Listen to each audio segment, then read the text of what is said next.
talking about seizures in childhood cerebral ALD, and Dr. Ream is from Nationwide Children's Hospital. Thanks, Lisa. It's tough to follow such a personal and inspirational presentation like that, but I'll try my best.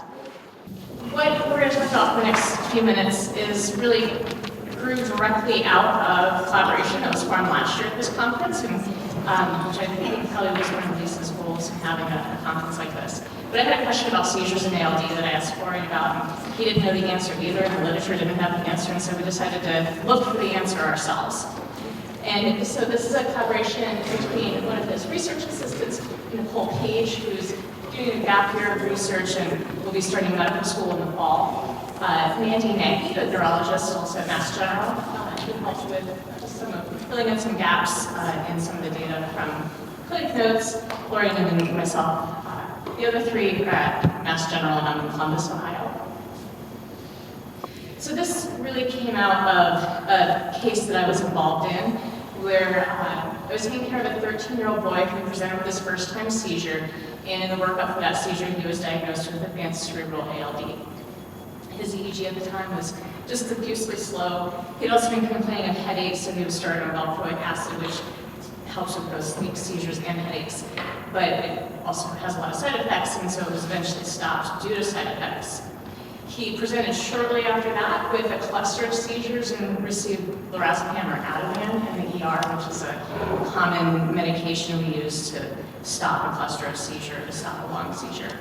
He was admitted, observed, and several hours later, 12 hours later, he became very agitated and confused. He was started on another seizure medicine called topiramate, and a few weeks later presented again, this time with a prolonged seizure called status epilepticus. He again received lorazepam and was admitted to our ICU for observation. He was on EEG during this time, and later that night he woke up out of a dead sleep, very agitated, very confused, very combative to the point where he needed chemical restraint. So when we looked back over the EEG, he had the, so for maybe aren't used to looking at EEGs, this is basically EKG, but for your brain, showing electrical activity in your brain. And the red box is over sort of these waves that are coming from this temporal area. And we had seen that kind of come and go over the course of the evening before he got so agitated. And then after some medication down here, those waves kind of flattened out and calmed down a little bit. So we were left with what was going on. There's an entity called ictal psychosis, where there's symptoms of psychosis during a seizure. There's also post-ictal psychosis, where you can have these symptoms after a seizure. And then there's also the possibility of a side effect from the medication he was given to treat the seizure. In consultation with psychiatry and looking back over the EEG and the timing of things, we weren't sure, we're still not sure, but we thought the most likely diagnosis that he was experiencing post-ictal psychosis. And so when he was discharged home, he had a medication, a rescue medication plan at home of midazolam, which is a nasal spray to stop a seizure, and olanzapine or Zyprexa, which is an antipsychotic, to treat agitation, hallucination, disorientation, and confusion that he started having at home only after having had a clear seizure. So post-ictal psychosis basically is described as any combination of these symptoms of hallucinations, delusions, agitation, violent behavior, and it can really lead to significant harm. There's some adult literature on this, and this is the sort of thing that people will use in murder trial defense, in patients with epilepsy who weren't aware of having harmed someone in this state. Luckily, it does have a good response to medication. The onset can be hours or even days after seizure, and the symptoms can last hours or days. And it's more common in really long-standing drug-resistant epilepsy coming from the temporal lobe. So this patient, it didn't have long-standing drug-resistant epilepsy, but we did have some features in the EEG that made us think maybe he was having temporal lobe seizures. So what does the literature say about post-ictal psychosis in children? Almost nothing. There's a few case reports, certainly nothing in ALD. So I said, well, let's let's zoom out a little bit.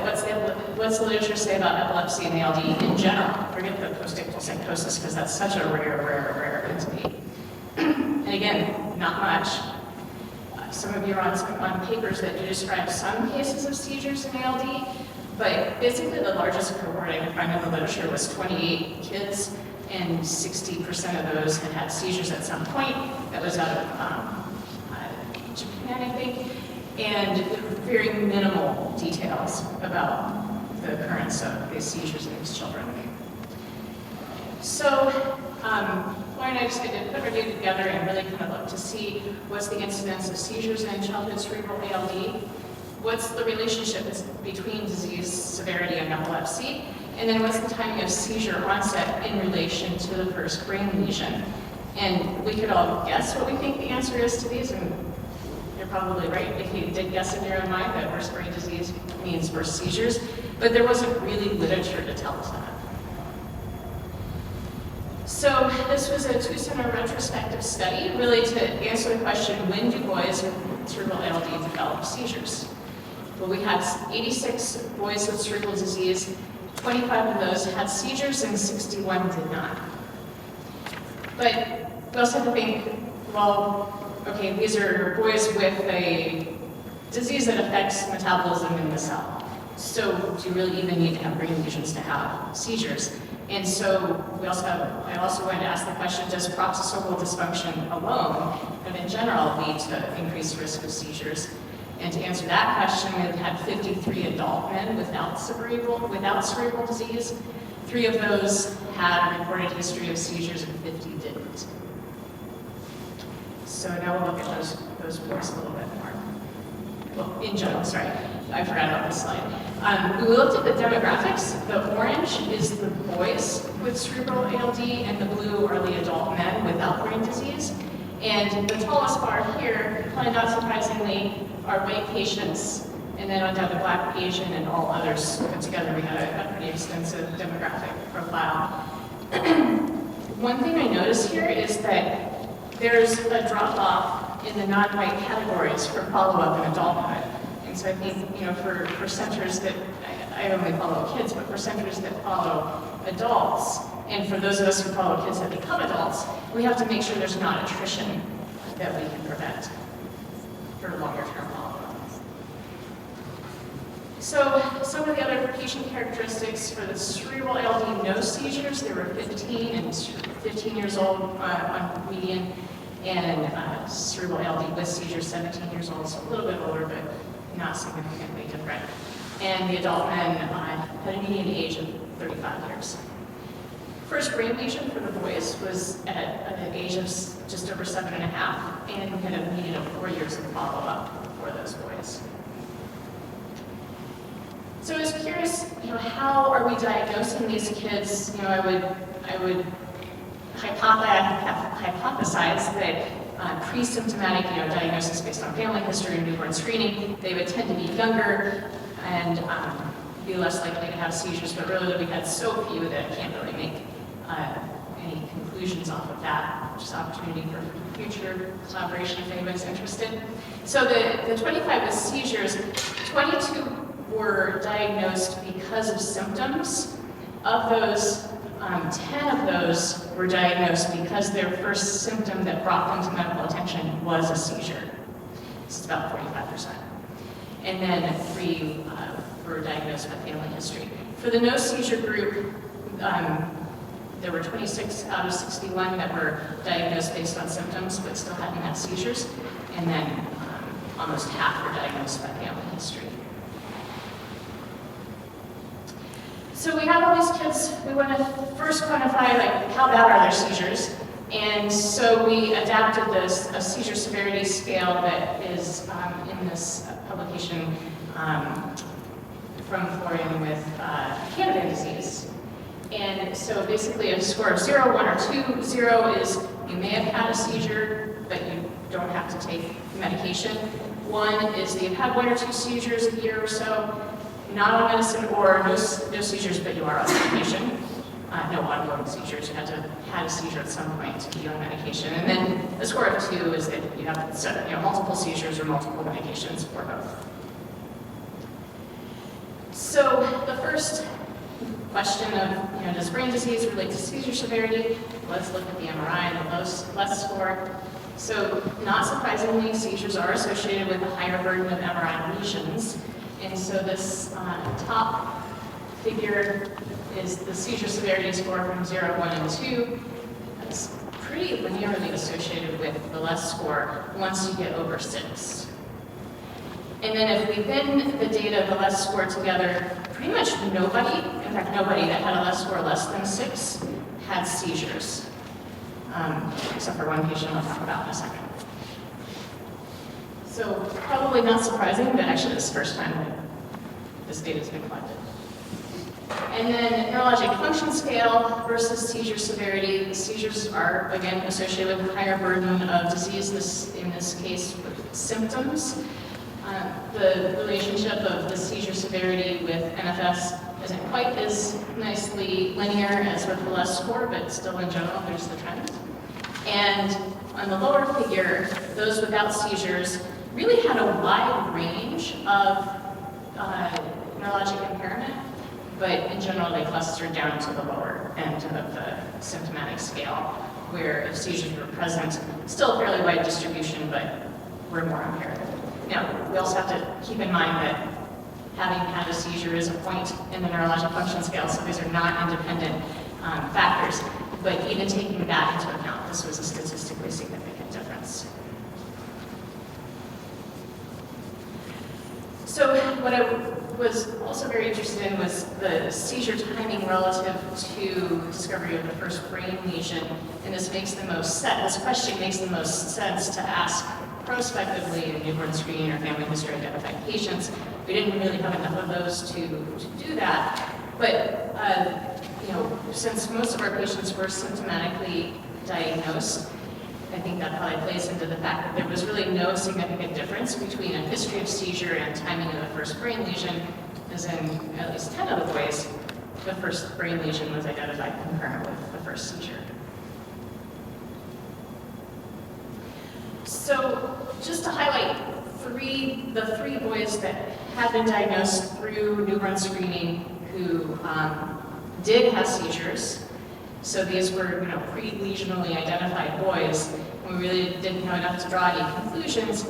But the first patient here had his first seizure as a febrile seizure down here at around 1 year of age. Febrile seizures are pretty common in children. About 4% of all kids will have a febrile seizure at some time. And in general, we don't think that simple febrile seizures increase your risk of really having much. And so this child, although he did have ALD, he also happened to have febrile seizures. So his first seizure was here, and then he had an unprovoked seizure at 6, and then shortly thereafter his first lesion identified. And was this, did the seizure kind of speed up the lesion? We don't know.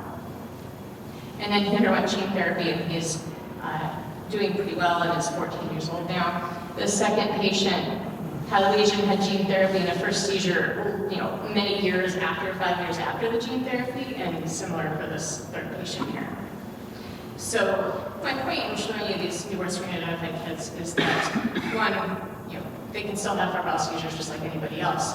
And two, that first patient does raise the question, did his seizure trigger the brain lesions, or was the brain lesion that triggered the seizure? And we just don't know. We had 15 patients that had had seizures and an EEG. 4 of them were normal and 11 were abnormal. The abnormal ones all had some degree of slowing, and 4 had epileptiform discharges. This has been described elsewhere with the slowing. Epileptiform discharges just means that you have kind of like signs on your EEG that you're at risk of having more seizures. But interestingly, all the seizures had a motor component. You could tell by looking at the patient they were moving, shaking, losing tone, getting stiff. So they all were seizures that you could tell by looking at the patient. So I found this very helpful because we get calls a lot of time that, Johnny's staring off in class, he's daydreaming, he's inattentive, because all of these patients are inattentive if they have much cerebral disease. And so luckily, I think this is helpful knowing that all of the seizures we found were motor seizures. And so the daydreaming that our patients are having probably is not seizure, but it never hurts to check. And so I'm not going to need all the time that Lisa very kindly gave to me, but just to kind of summarize some of the goals that we had and what we found. So the incidence of seizures in our cerebral ALD cohort of 86 boys was just about 30%, and that was with a median of about 4 years of follow-up. There was a very clear relationship between disease severity and developing epilepsy or recurrent seizures for both MRI lesion burden as well as symptom severity, even if you kind of account for the fact that a seizure gives you a point in your severity score. No one with a less than 6 had seizures except for that one child that had febrile seizure. So I think that's also very helpful to know that.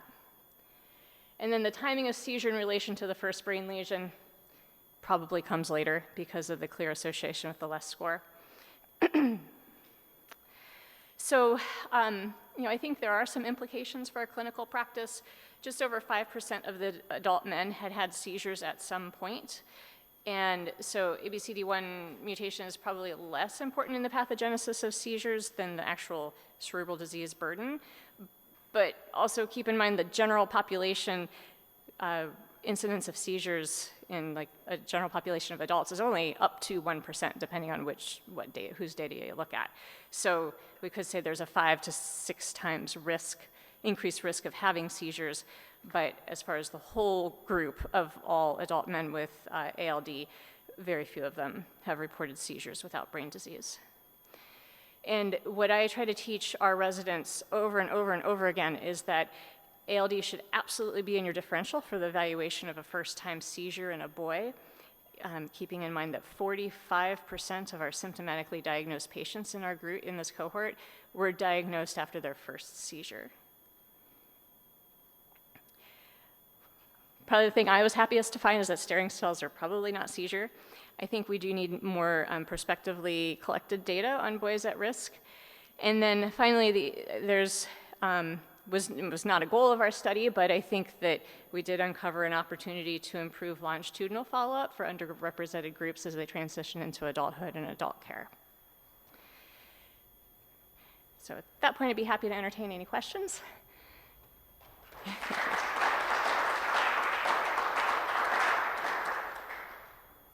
Yeah, thanks very much, Dr. Ream, for sharing some very interesting data.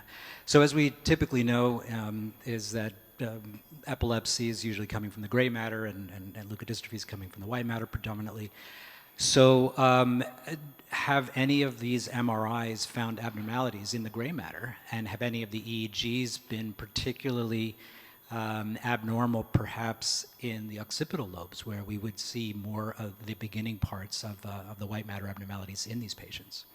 So one of the previously published studies that I looked at did describe the onset of EEG slowing in the posterior regions first, so that would correspond to the occipital area. As far as the gray matter lesions, I don't think that our study was really powered to evaluate details of the MRI findings. We were pretty much looking at the clinic notes to find less scores. But yeah, it's a good question as far as the pathogenesis of seizures in ALD. And thanks for the question. I'm going to look at the mouse papers and see if they described any mice or other animal models with seizures.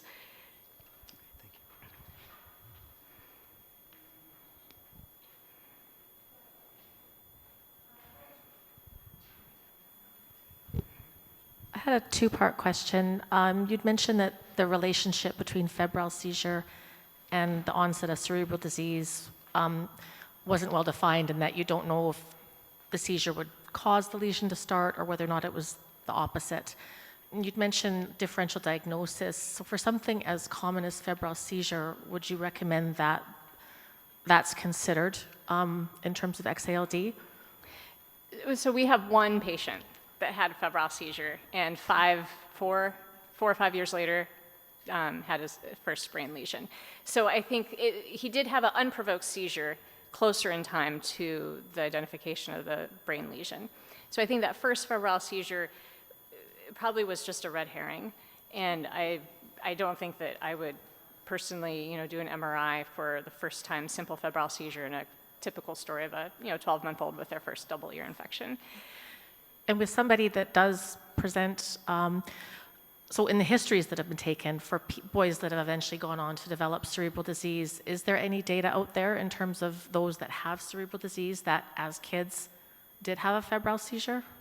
So for boys, we were hoping that that would be collected in the histories that we took in our sample. I don't think that there wasn't a standardized interview where we asked, did you ever have a febrile seizure? But we always ask, have you ever had a seizure? Okay. And I could definitely see a family in that moment. We heard from Jason how stressful that first ALD doctor's appointment is. If something happened 6, 7, 8 years ago, the doctors told you not to worry about, you might not even remember to report it. So I could see that happening. But I think the remote febrile seizure probably isn't relevant, but those seizures closer to the time of discovery of brain disease, those probably are relevant. Okay. And just last one, for a boy that is a known ALD boy that presents, say, with a more common febrile seizure or, say, a one-time only seizure, do you recommend any changes in terms of the follow-up that you're going to do depending on their age and how they're doing in general? I don't think we have enough data to change the practice guidelines, but the practice guidelines is that you're going to have an MRI, before you're 2, and then every 6 months once you turn 3, and so chances are, if you're outside of that very early febrile seizure phase, you're probably not that far away from your next MRI. Hi, I have a question.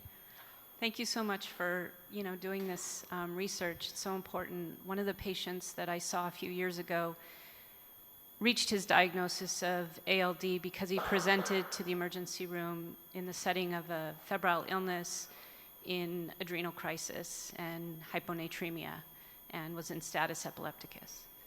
So after the workup, he did receive a diagnosis of ALD when the endocrinologist did the workup for the adrenal crisis. So we followed him, and over the course of the time, which was probably 3 to 4 years, he did continue to have an epileptiform EEG, no seizures, well controlled on medication, and MRI remained clean. So in terms of you're looking at, retrospectively, have you seen other patients who, he wasn't born in this country, so he didn't get a newborn screen here.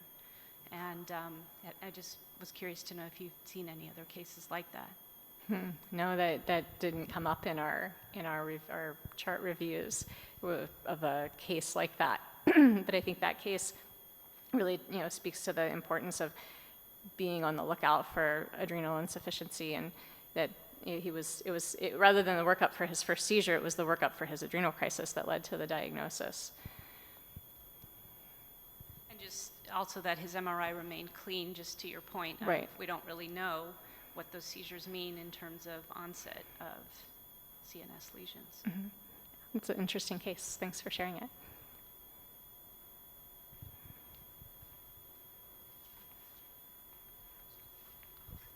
Okay, anybody else? Great, thank you.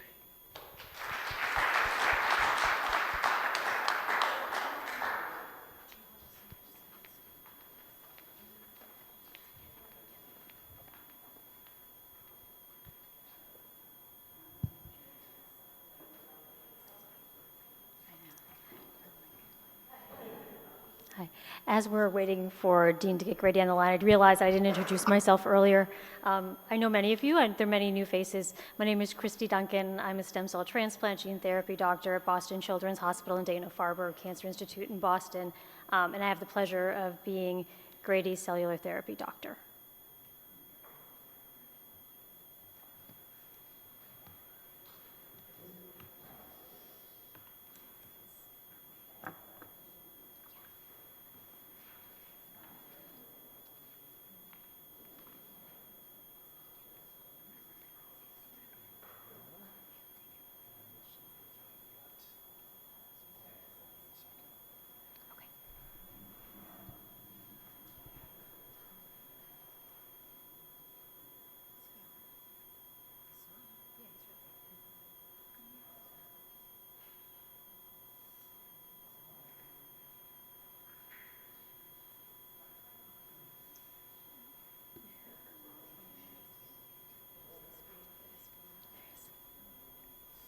I always say, can we just clone her?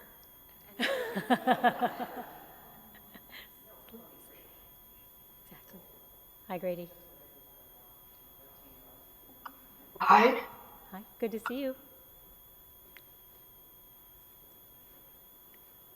Dean, should we go ahead?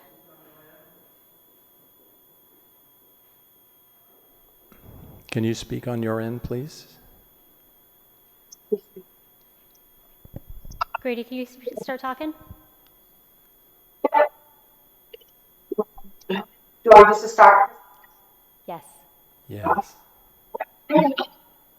Hi, my name is Grady, and I was diagnosed with ALD when I was 5.5 years ago. I have a life score of a 10, but that does not mean much to me.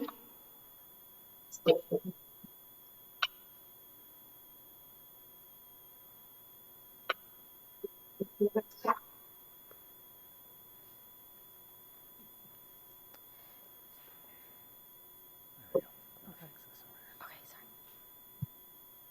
Go ahead, Grady.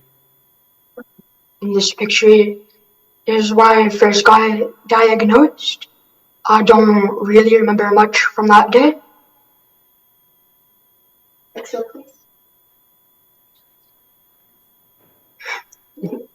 In this picture, my mom was, I was talking so much that day, and my mom taped my mouth shut because I wouldn't keep my mouth shut.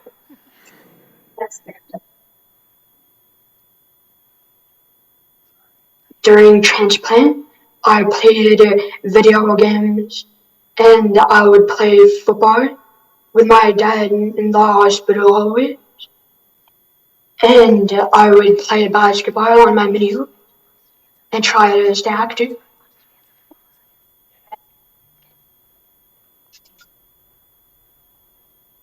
After transplant, I still had lots of appointments, but went to school, played sports, tried to keep a normal life.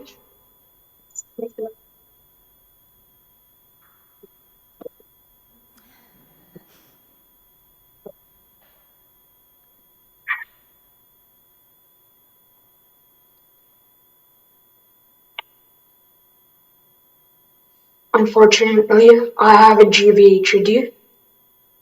It's in my eyes, skin, joints, and the worst is my liver. 5 years later, I'm still fighting. Jillian,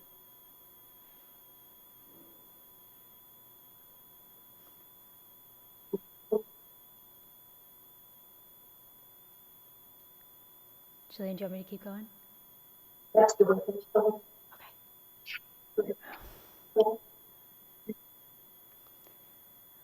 Grady, do you want to explain what's happening here? Maybe I can just do a couple of things. So Grady's initial transplant course was relatively smooth. He had a fully matched donor in the unrelated donor registry who was available in a really remarkable period of time. So I think from the time we met you, Grady, to the time you were in the hospital was about 2.5 weeks. Unfortunately, the donor was only able, because of health reasons or others, to donate peripheral blood stem cells rather than bone marrow, and peripheral blood stem cells as a source have a higher risk of graft versus host disease. And so in this picture, Grady was being evaluated for his ocular IGVHD. This picture, Grady, I think is not necessarily a GVHD picture. Do you want to talk about this one? I'll explain what this is. This picture is me getting my auditory hearing aids, trying them out for the first time. That's great. And in this picture, Grady is having an evaluation. One of the things that has persisted for him is his liver graft versus host disease. He has long-lasting symptoms of the eye GVHD, for which he's getting fitted for special lenses that can lubricate his eyes. The skin GVHD has resolved, and other manifestations that affect his hair have improved, but the liver has been persistent and relentless for the past 4.5 years. Grady received many different medications for it, some which worked well, most which did not. And then this past summer into fall, into this winter, his liver got much worse. And we were, unable to get him the medication that had worked very well for him in the past. In the past, we got it through his insurance. This is a drug called IL-2. And then in the fall, when we tried to get it, his insurance had changed their formulary.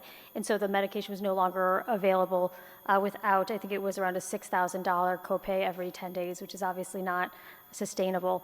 And so Jillian, Grady's mom, our team at the hospital, everyone fought very hard to try to get this medication. And ultimately, I think because of the family's persistence, we were able to get it.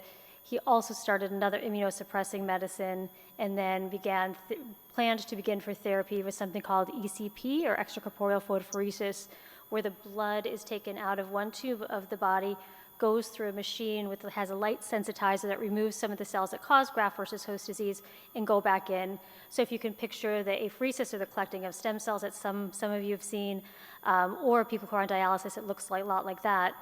And so in preparation for that, Grady had a special portacatheter placed, which one of the things that has characterized, I think, Grady's course is unusual side effects and toxicities, which I'm sure many people in this room have had that sense for themselves as well.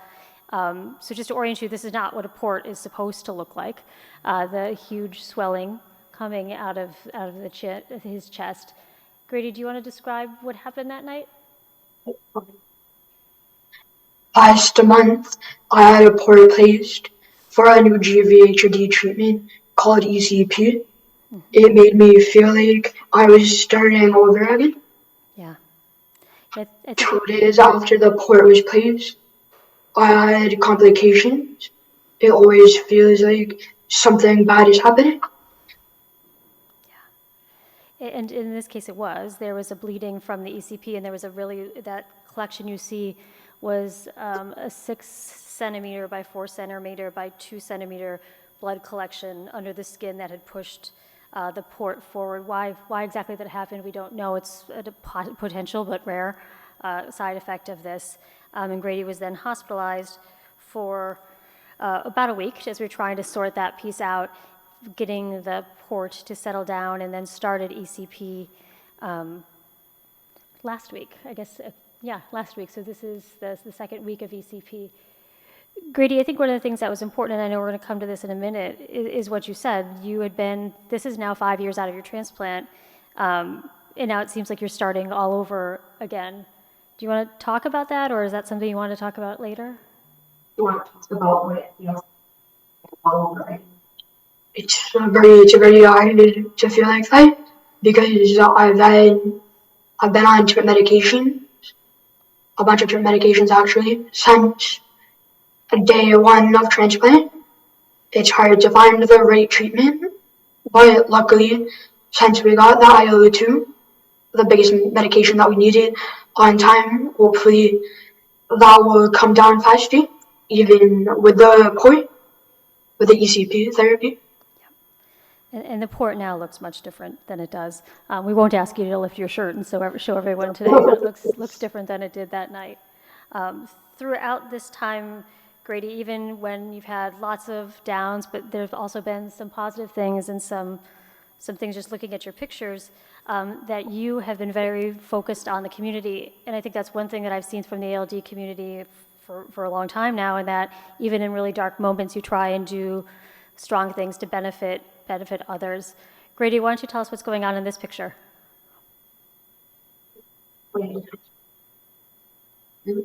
I try to do things to help other kids that are in the hospital over the holidays, and especially there in January.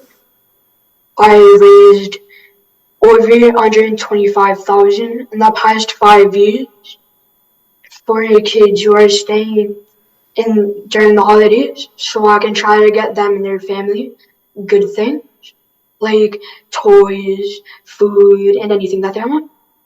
Absolutely. And especially things for the Jimmy Fund Clinic, for them to upgrade things and get better toys and gifts for the kids. And the Jimmy Fund Clinic is our outpatient clinic at the hospital. And sometimes that money's gone to gift cards for families. Sometimes, as you say, always for something for people to make life more tolerable as best you can. This next picture, Grady, kind of makes me laugh. I haven't seen this one before. And as the person probably who's prescribed most of these medications, I feel sorry about this photo. Do you want to talk about this? Is this a daily dose of meds? Is this one time a day? What do you have going on here? This picture shows how I actually take a lot of medication daily, and I can take them easily enough. I've been taking a decent amount of medications for the past 5.5 years, like I said. Yeah.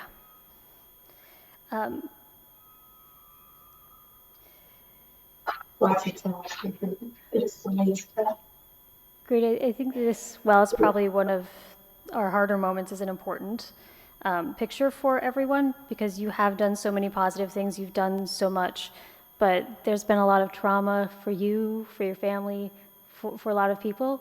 Can you tell us how this has impacted your life, going to school, being a teenager, and how you've handled that and the mental health challenges? I hate the psychological impact ALD has on me. Anxiety, depression, especially fear of dying. I don't want to always have appointments. I have adaptive equipment in school, a one-on-one in my classes to help me understand and to get work that I need better and faster.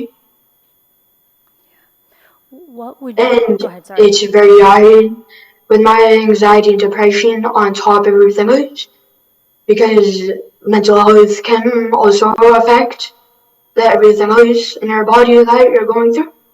So it makes it harder for me, and it makes me very scared. And Grady, I I'm know. thankful for my doctors, especially Dr. Duncan. She's like my second mom. I'm very thankful for you, and I wouldn't have been where I am today without you. Thank you. And I'm very thankful for all your work that you do for me. Well, thank you for that, Grady. It's the most important thing that I do, working with you and boys like you. What would you say, because I know you've had adults to talk with about these things. We have psychologists and social workers and your doctors and things. Do you have a community of friends or other people that you're able to talk with about these issues? You have doctors about your anxiety, your depression, how much it affects your daily life. Yes, I have really good friends and family support that I can talk about with them. Good. But one of the main things that help me to forget about all of these medical things is when I play sports, and especially hanging out with friends and family. That takes a lot off my mind, because sports is like my other main therapy.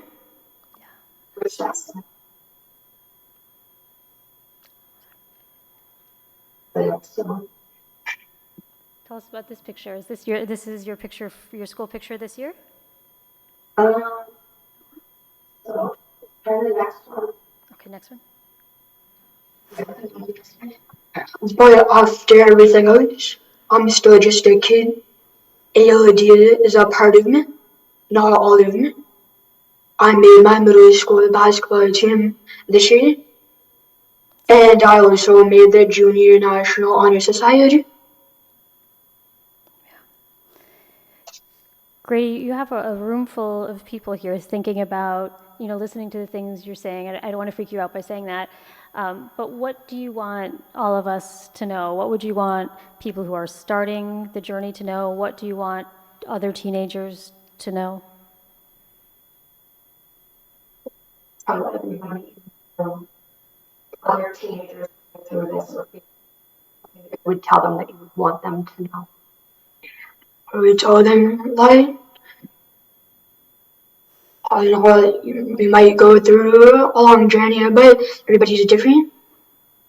But in the meantime, you have to fight through it, and just believe that there's gonna be other good things happening. And it's like tough times don't last, tough people do. God, I believe. That is my saying or motto that I have said since I first found out I had ALD when I first got diagnosed. It's a saying from a professional athlete named Julian Edelman, who I became very close with, and that I still talk to this day. Yeah, for those who don't know Julian Edelman, and apologies to New York fans, he is a football player who's now retired from the New England Patriots during the Patriots' heyday, who took a very strong interest in Grady, and that mantra, tough times don't last, tough people do, has been there since the beginning. Grady, would you, or Jillian, you be open to taking some questions or thoughts from people here? Sorry, I think I just did something wrong. Okay, you're still there. Any questions in the room?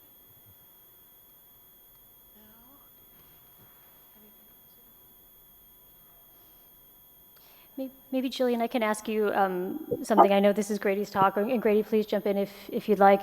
One of the things that we've talked a lot about, and I know that ALD Alliance and other organizations have focused on the mental health impact of ALD and the medical trauma, not just the trauma of the disease, but the medical trauma and the trauma of the experience. Are there things that, as a family, we should address that we're not thinking about? How can we be better? Yeah, I feel like we still know where the big step Jillian, we can't quite hear you. with him. The psychological. Julie, you might need to sit a little closer to where Grady is. Your audio just cut out. Sorry. Can you hear me? Can you hear better now? Yeah, the psychological impact has been awful. It's been very, very tough for Grady and what it's doing to him mentally. Sometimes I feel like that even takes over the physical aspect of everything. I think we were pretty lucky at Children's when we started. They work in psychosocial right away, but I think once you're discharged, that should be part of the discharge plan of setting someone up with a therapist. Family itself, it's so hard to find that help. It took us almost a year and a half to find him a therapist when things really, really started going south. So although he has a wonderful therapist, that's not very realistic going forward. So I think that's something that really needs a lot more help. Jillian, I just want to try and paraphrase what you said there just to make sure that everyone heard it, and that, that psychological impact is so real, so strong. Everyone, I think in this room has probably felt that or feels that, and that one thing we can think about is trying to make sure people have mental health support, a therapist right from the beginning, from the diagnosis, if those services exist. And that I think especially for children, there is a real sort of a dearth of qualified psychologists in the community for children who are familiar with ALD or other things, and so maybe trying to find ways to connect people, not just in the treatment arena, but for after, when people are about in the community, or not even after, but in parallel, the community therapists, in addition to the hospital-based services. Is that right? Yeah. Okay. Other thoughts? Okay. Grady, thank you. I know you're very nervous about this. You were amazing. Thank you for sharing this story with us. I'll see you soon. Thank you. Don't forget your medicines.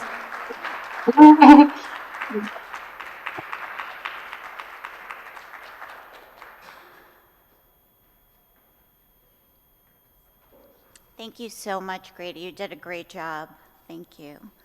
So we're going to take another quick break for about 15 minutes, and then we'll have Dr. Eichler talking. Thank you.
you.